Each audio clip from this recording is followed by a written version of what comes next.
రాజమండ్రిలో పుష్కరాల ఏర్పాట్లపై డిప్యూటీ సీఎం పవన్ కళ్యాణ్ సమీక్ష నిర్వహించారు.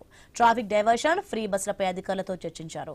శానిటేషన్, భద్రతా వైద్య ఏర్పాట్లపై ప్రత్యేకంగా ఆరా తీశారు. భక్తులందరూ ఒకే చోట స్నానాలు చేయాల్సిన అవసరం లేదని చెప్పారు.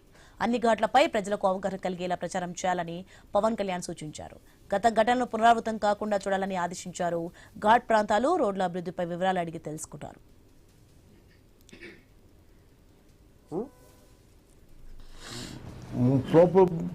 Probably one model functionality like with a pilot program like cheyagalra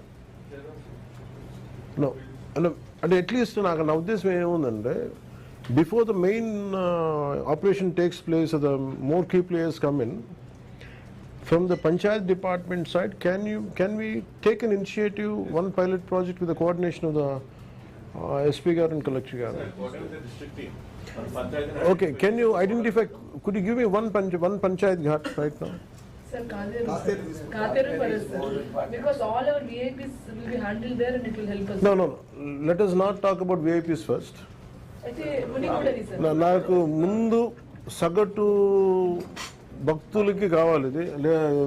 విఐపీస్ది మళ్ళీ చూద్దాం. First priority how long this would give me ఒక పైలట్ పూర్తిగా చేయడానికి with available Panchayat Raj funds. Expansion of guard, sir, or 3 months పడుతుంది. నో ఓన్లీ గార్డ్ టు ఇవన్నీ అసలు plan చేసుకోవడానికి.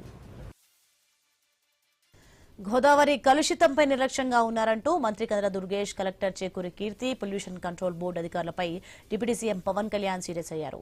పర్యావరణ మంత్రిగా గోదావరి కాలుష్యం కాకుండా చూడాల్సిన బాధ్యత వీరి కాదా అంటూ మండిపడ్డారు. పుష్కరాల రేవును అందంగా తీర్చిదిద్దితే సరిపోతుందా అని ప్రశ్నించారు.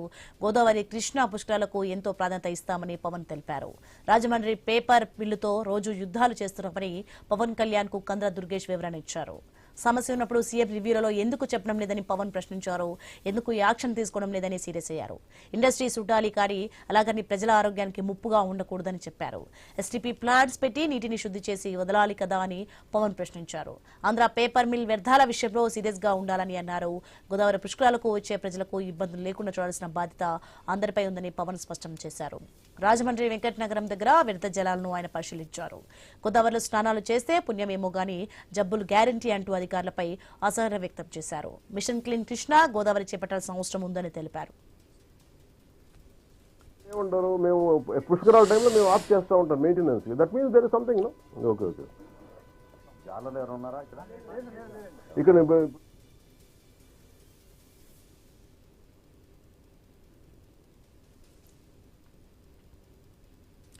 తిరుపతిలో భారీ వర్షం కురిసింది. ఉరుములు